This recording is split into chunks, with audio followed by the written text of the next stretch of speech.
89.1 FM Rich Radio Hashtag Surmount Kalangitan Ka-Heaven.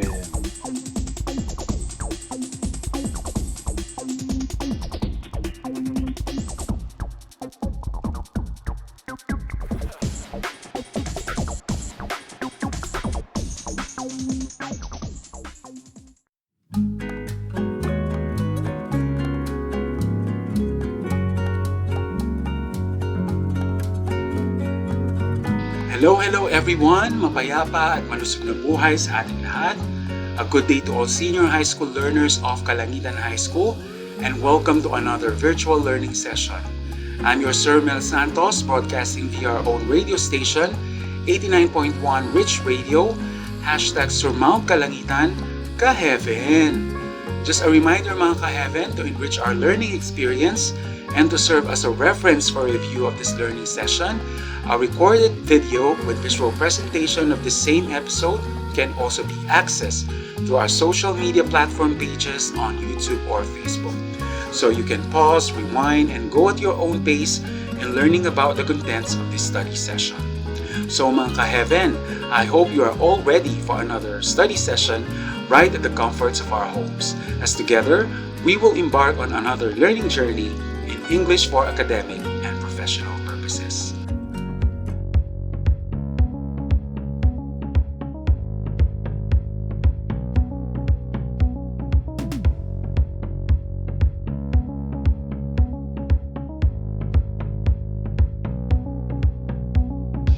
Now have your paper and pen handy for note-taking, along with your self-learning module and devices as we discover the world of academic writing. So set your mind and heart, have yourselves feeling comfortable and focused to get the most out of learning from today's topic. Today, we will be exploring writing a position paper.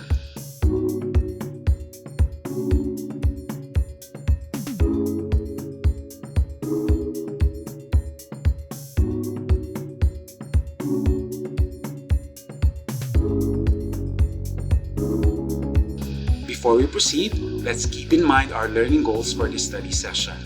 At the end of the lesson, you will be able to define what a position paper is, identify a situation in which a position paper may be effectively used in the present society, gather manifestos and analyze the arguments used by the writers, defend the stand on an issue by presenting reasonable arguments supported by properly cited factual evidences, and write various position paper. So these learning goals can definitely be achieved by listening attentively to our discussion, as well as from reading and answering the activity sheets on your self-learning module. And should you have questions, you could always reach me out at my personal Facebook Messenger account.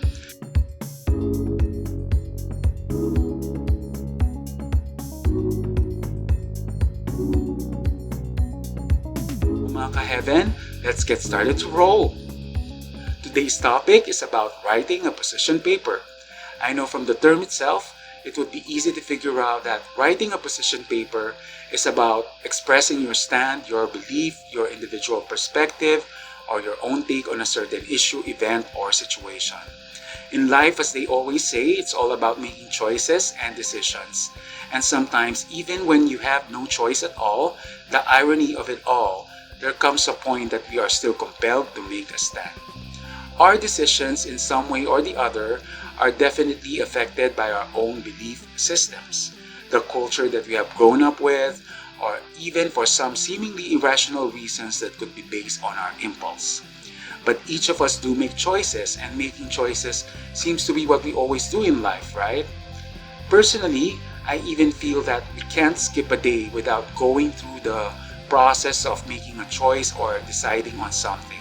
Even with the simple routine of what breakfast to eat, we need to make a choice, have our own position, to the point of expressing our reasons to the people around us why tinapa is better for breakfast than tuyo.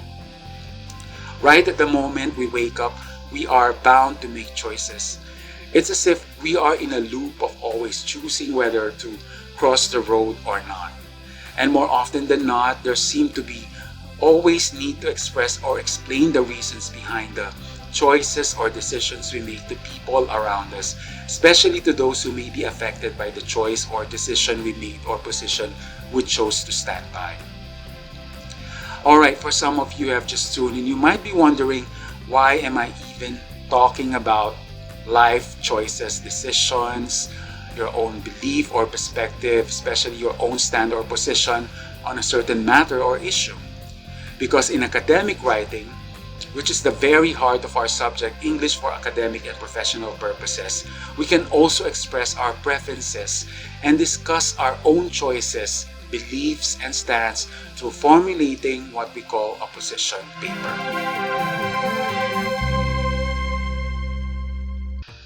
Now, what is a position paper? In here, we have the definition, which you could also find in your module. You may want to read with me. A position paper is an essay that expresses a position about an issue. It gives arguments that supports the opinion of the writer based on the facts collected. Its goal is to convince an audience that the opinion raised underwent thorough investigation and data collection and that it is therefore valid. In other words, in a position paper, you express your own stand, your own take or perspective on a certain issue, wherein you present your reasons why your stand or choice is better than the other options or viewpoints. The way you express your stand in a position paper is more often than not whether you agree or disagree, or if you're in favor or not in favor of a certain issue or topic. However, it's not enough that you just state that you agree or disagree.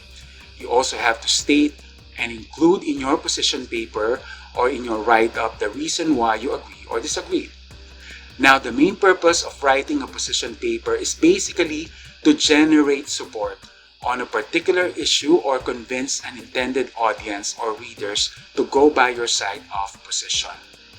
And what better way of convincing someone is when you do it based on facts, right? Because without factual basis on your position, it would only leave an impression that what you say or claim is just mere hearsay or even unfounded or unwarranted. So when you write a position paper, everything that you have to include should be based on facts or reliable evidences. That's why I had always emphasized in our previous lessons that in any academic write-ups you do, your assurance that it will be valid and substantial is if you do it with support of evidences that should always be properly cited or referenced, because these facts would definitely provide a solid foundation for your argument. So if you agree on a certain issue, then you have to support your argument or your agreement to the topic with evidences. And these evidences could only be considered as solid evidences if they are based on facts or reliable sources. Again, this is a compelling process to take in writing a position paper because your main goal really is to convince audience or to encourage them to go by your side. Alright, next is we will explore the elements of a position paper. There are three elements of a position paper, and somehow most if not all of you already know them by heart, because these same elements are the pieces that make up any academic paper as a whole, which we have pretty much come across in our previous modules. The three elements are introduction, body of the position paper, and conclusion. Introduction is the part of the paper that identifies the issue to be discussed by the author, emphasizing his position about the issue. Here, the topic is introduced, background and history of the issue shall also be discussed. If you remember in our previous modules, writing the introduction of any academic paper usually starts with a general issue that is presented in a way that will make the readers curious, such as through a teaser question or provocative statement that sets the urgency or that curiosity from the readers to actually take time to read your article. Personally, I feel that the introduction part of any academic paper is the most crucial part that will establish interest from the readers and hold them as captive readers of your article. One of the most important tasks in writing the introduction is how to make the audience care about reading your paper, how to set the urgency from them that your paper is important and relevant to their own life or even needs. You don't want your readers asking, "So what?" which is the hypothetical question that a reader will ask if they can't see why your paper is important. Now, if you're going to look at your module for this study session on position paper, you will find there a sample position paper entitled "A Position Paper on Drug Testing of High School and College Students." This will help you better visualize how all the three elements of a position paper are crafted. In the given sample, you will see outer boxes from both sides that points to important parts of the whole article. So these boxes are sort of signposts of the techniques employed in the sample position paper. So the sample article comprises of 3 paragraphs, each representing the 3 elements: the introduction, body of the position paper, and conclusion in that same order. Alright, going back to the introduction as the first element of a position paper. So the way the introduction of the sample position paper was crafted, as you could also check on your modules, was it started with setting up the issue.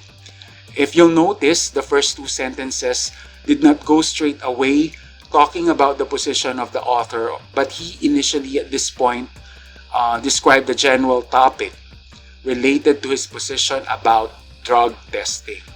Take note that that his position is not yet seen on these 2 initial sentences of the paragraph.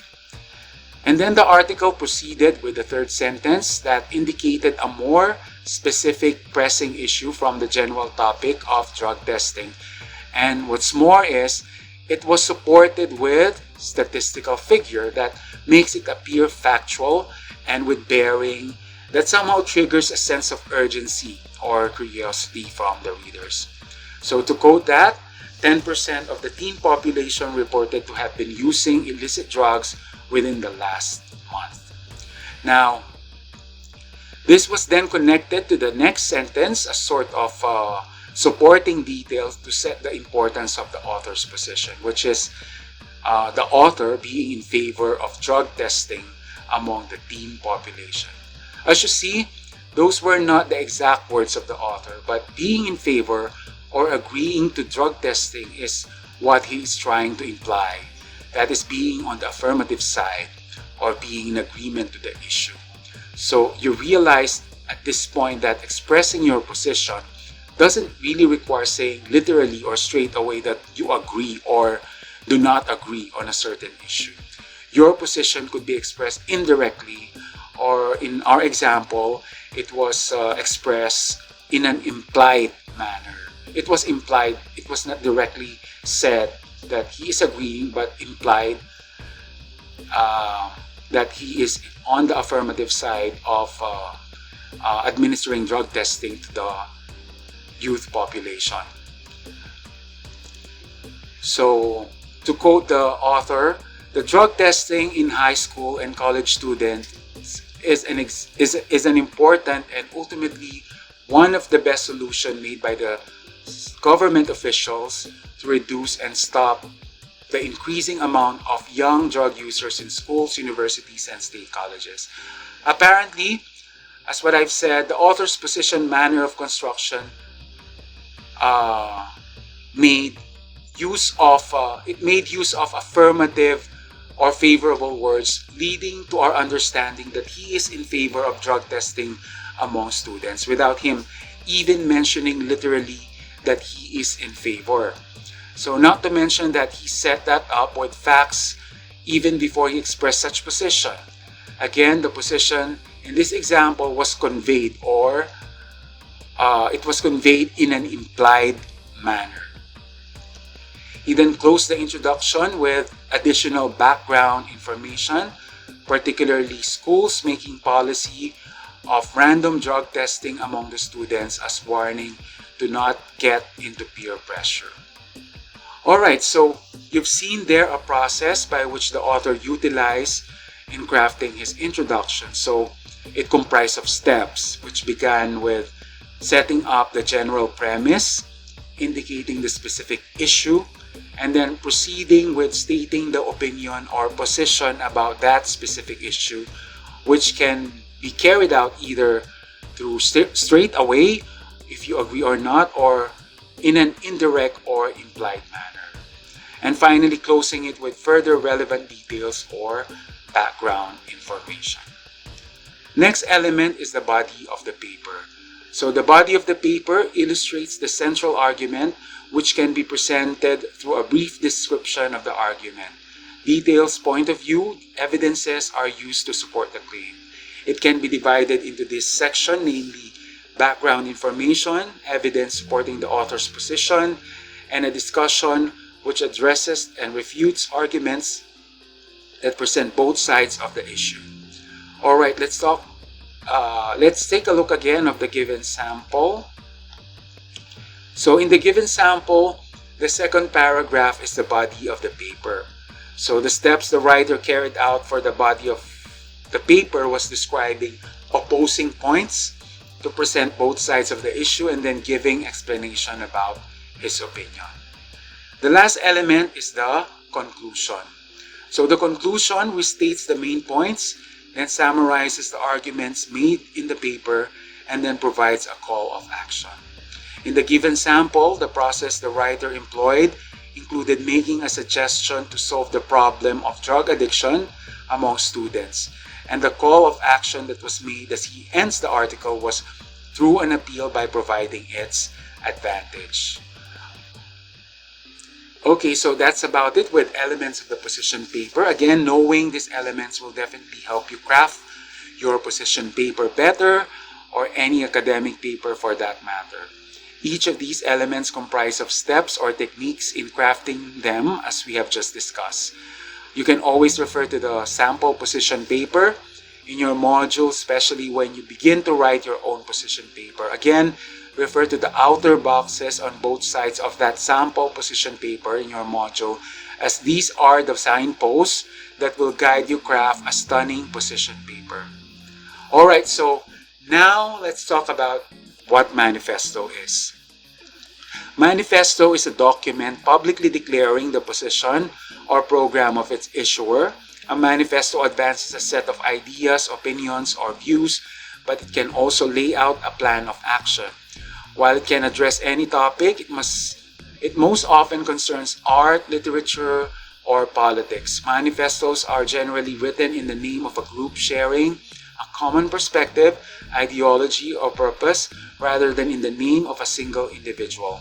It combines a sometimes violent societal critic with an inaugural and inspirational declaration of change. Although manifesto can claim to speak for the majority, they are often authored by social activists and usually linked to new ideas. So this is the definition given at Britannica.com, and it's what you can also find in your module.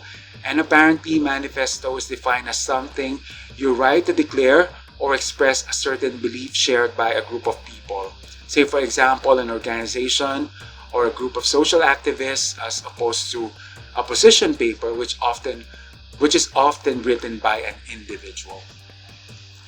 So I think manifestos are comparable to mission and vision declaration of any organization or company. So the principles that these organizations or institutions uphold that define their image or how they prefer the public to perceive them. One good example similar to manifesto, I think, is the vision and mission of the Department of Education, which I believe all of us are familiar with, right? So we even recite that during flag ceremonies, if you remember. Also, the definition says that manifestos are often authored by social activists, which sort of conveys this type of writing being often used to voice out a certain advocacy related to the society or politics. But the definition given also puts it that manifestos also address issues concerning art and literature. However, nowadays, personally, I think manifestos written in a highly formal and academic style has become less popular. If anything, manifestos seem to have evolved into a more casual style, or it has become less formal. If you are going to search a sample of manifestos on the internet, you will find a lot of it are not as formal as they are expected to be. All the same, manifestos make use of the same idea of sharing to the public your intentions, opinions, belief, stand, or principles, whether they were written formally or more casually, or whether they represent a certain group or an individual, or just an individual. In your module, particularly the activity pertaining to manifesto, samples of it are given for you to have an idea how they are generally written. Answering the activity will help you better understand how manifestos are crafted. Alright, so now let's move on to the two basic types of writing specialized at convincing. Since convincing an audience is essentially the ultimate purpose of writing a story. So this lesson is found on page 5 of your module. There are two types of writing that specialize at convincing. These are persuasion and argumentation. Persuasion appeals to readers' emotion to make them believe something or take specific action. Persuasion can also use logic and evidence. So the key term there is it appeals to emotions in order to urge someone to believe you or take action according to your position. And it does not necessarily make use of logic and evidence. More often than not, when you appeal to emotions or when you try to persuade someone, you still adhere with supporting your way of convincing with facts. If not evidences from a certain source, it may be a universal truth that anyone knows by heart as true and factual. The steps in persuasive writing include stating your opinion and introducing your argument, giving your reasons for your opinion, illustrating with examples to support your opinion, restating your opinion, and your suggested solution. So let's take a look at an example that appeals to emotions but did not necessarily make use of hard facts coming from a certain source, but it still appeared factual or convincing because what was contended as reason for its position speaks of universal truth or known as true by heart. Let's read the example. Parents' love, which is illustrated with their sacrifices, is worth recognition. They send their children to school even if they have not gone to school themselves, even if their own wants are sacrificed just to fund students' needs. You, dear students, must recognize this immeasurable love of your parents by being good in your studies. So you see right there in this example that it apparently made an appeal to emotions in which there is an attempt from the author to sway us readers to recognize the sacrifices of our parents and to be good in our studies. That our parents have sent us to school even when they themselves have not gone to school. You'll notice that there was no sources or any citations or evidences such as a numerical figure or a quote from an expert to support the position or appeal. But we still find it sensible and rational because what was given as an example, scenario, or reason, which is our parents sacrificing themselves just to send to school, is innately factual and nothing short of a universal truth. Alright, moving on to the second type of writing that specializes at convincing, we have argumentation. Argumentation relies on logic and evidences to build the case from a specific claim. Argumentation de-emphasizes appeal to emotion.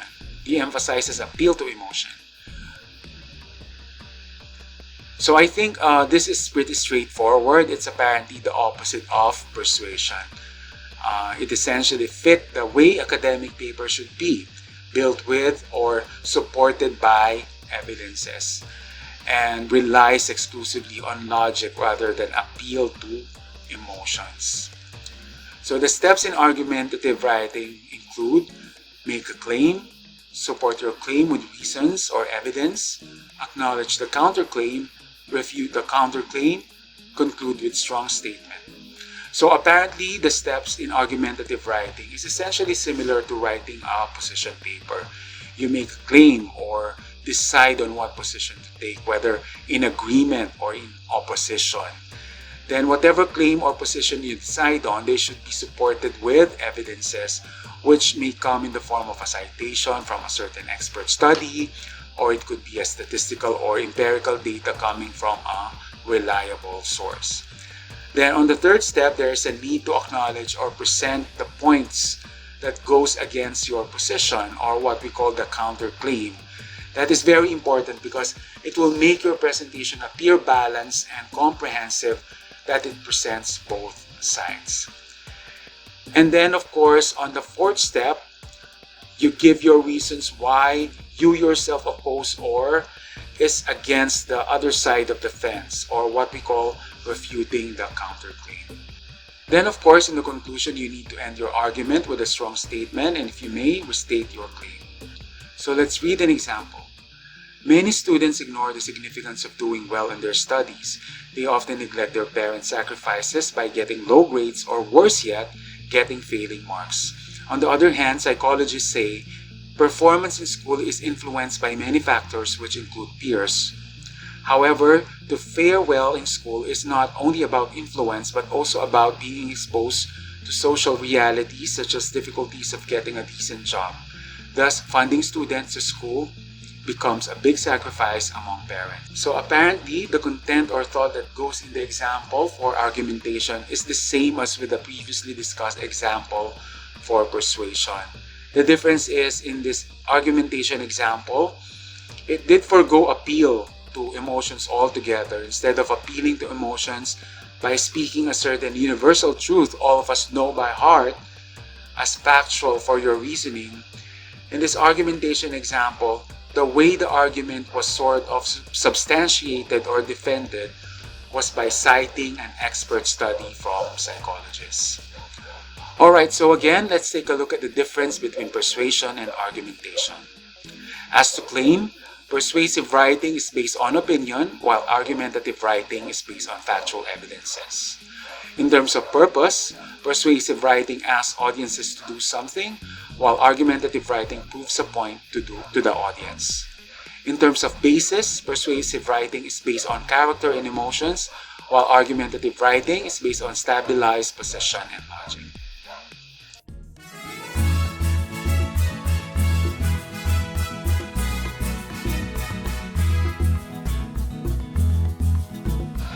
Alright, so that ends our study session for today. Again, a recorded video with visual presentation of the same episode can also be accessed through our social media platform pages on YouTube or Facebook.